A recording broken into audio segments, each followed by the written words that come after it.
Looks good. Backdrop's pretty. Drew, what did these reps and what did this game kind of tell you about where you're at and where the offense is? Well, I mean, we got things to work on. We want to play as clean as we did. I think ones and twos that first half as we should the second half. We played really clean the first half. Wanted to play a little better in the second half, I guess is what I'm saying. A lot of small things, a lot of details where maybe when it's day one of camp, day two of camp, when we're working on installs, now we're kind of coming to the back end of these installs where we can really start fine-tuning things. That's got to be our goal going forward. QBs and cadences, specific routes, certain ways to block, all these runs, just the minor details that we need to, keep focusing on. Does it feel like a competition now today, the way this went today? I feel like it's a competition, against myself every day. I've said this to you guys once that, it was just my job and, my thought process of coming out and trying to be the best me every day. And if I do that all of camp and the decision's made one way or another, I'll feel good about what I did. No regrets going back on this. No days where, I thought I beat myself. It's just going to be me coming out, getting better every day, learning what this team's all about, learning what every single player on the team is like, receivers, running backs, tight ends, offensive line, defensive guys, whatever it may be. Just keep competing against myself. How close were you to the best me today? Say that again? How close were you to the best you today? First half, pretty close. Second half, I want some throws back, want some plays back, but that's football. You learn from those. You learn from those plays. But I thought I played pretty well today at the beginning, and wish we could have played a little better at the end. The touchdown pass. What did you think there when you saw it? And obviously, Tariq had really good coverage there. And all yeah. Without getting too much into the details of the play, there's a couple things you got to look at with that one. And first one starts with a press corner, and that's what he's playing. And I have a lot of faith in Cody. We've gotten a lot of reps together. Talked about throwing with him in Houston. Me and him have taken some routes on air stuff, and I believe in him and gave him a shot. And how the ball falls is, I guess, a little bit of luck there, but it works out. And I'm proud of him, and I trust that guy. What have you seen at Tariq going against him in practice and out here today? He's a really good player. He makes you think a little bit at the line when it's, all right, I know I got a one-on-one with number 39 out there, but we better got a guy that can fly by him, because if there's any ball within the area, he's going to be able to get his hand on, or in that case, his head on. So that seam ball that you completed to DK, where does that rank among the toughest throws? Especially, it looks like it was a really tight window that you had there. Like toughest throws today? The toughest throws in general, that throw down the seam. That's a pretty easy one if we're on the same page.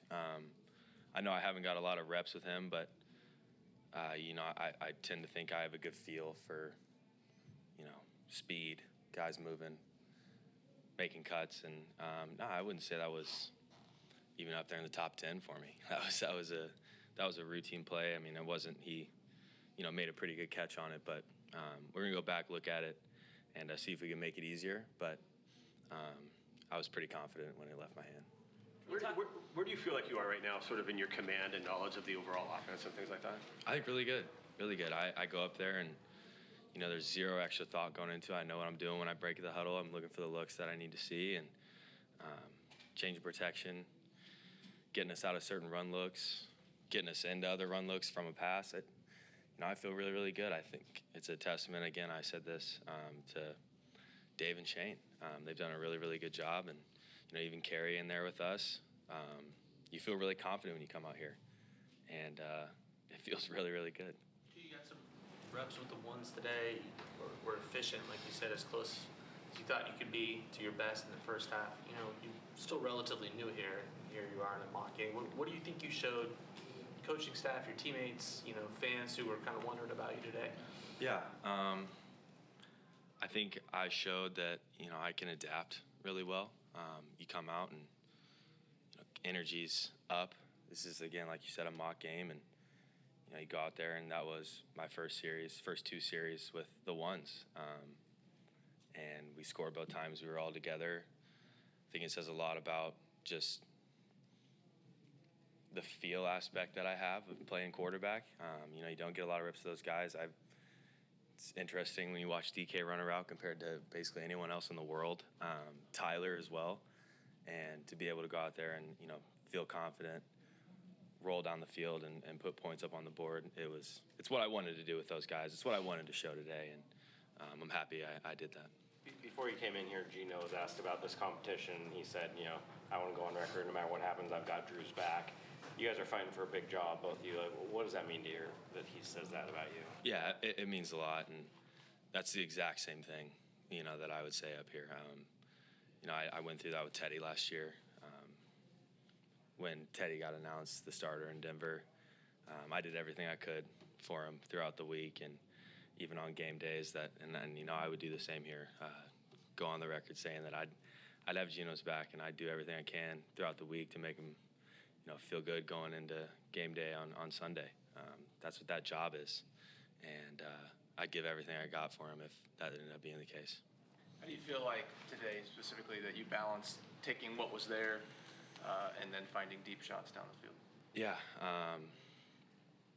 you know, we had a good plan coming in. We all talked, went through the plays we liked, confident in the plays we were going to get called, and it was just really clean. And when those guys got open, we took it, whether it was 1 in the read, 2 in the read, or 3 in the read. And you know when you break the huddle, this play has a chance for a shot. And if you like the look pre-snap, we're going to take it. So I felt like there wasn't anywhere I was like, you know what, I'm kind of half and half on this shot. I'm just going to take it. It was, all right, I'm 100% convicted on this, and we're going to put the ball downfield. And that's where you want to be at. That's the mindset you want to have. And anytime it's not that, then I'm not going to take the shot. We're going to work the play and see where it takes us. I think it was the second series where you had the play action. You had 2 deep middle, and you dumped it off left. You looked, and you dumped it off left to Walker. Yeah. Left. Is that exactly what they're trying to get you to do? The gunslinger, and you talked about. Is that epitomizing what you have to do? Yeah, I think, you know, I've progressed in that aspect of my game over the last couple of years, and it's one thing that, you know, if I could show to them, that'd be a big point of it, is I know we're calling these big play action shots. I know which one you're talking about. We were looking for DK, then to Tyler. Everyone dropped out. They got underneath both of them, and the only other throw is the back. And sure, we picked up 2, maybe 3, but 2nd and 7 is better than 2nd and 10, and that's what's going to keep us on the field and let these guys make plays. The overthrow to Bo, was that one of the ones you went back? Yeah, that one was tough. Just put a little more air on it. Let that athlete be an athlete and let him run underneath it. Definitely the one that I'd really want back. But, yep, just a little bit of overthrow. Drew, that little pop pass she had to Colby, too, I don't know if it was off an RPO or whatever it was, but it seems like that's a really nice thing to have in your back pocket. It's something to go to for the offense as well. Without a doubt. You know, that was kind of my style in college. That's what we did. I mean, we ran the RPO, and we ran it really, really good. Having a feel for bodies pre-snap, and then after the snap, when you get the ball in your hands, whether you want to hand it, whether you want to pass it, which is an RPO. Sorry, you guys don't. You guys know that. Yeah, being able to feel the bodies after the snap, that's huge. And being able to figure it out while you're in the mesh of the back or turning your back to the defense, it's a big thing. And that's what I've done for 4 years in college, and I feel really confident when we get those play calls in. Anything else? Thanks, Drew. Thank you. Thanks, Drew.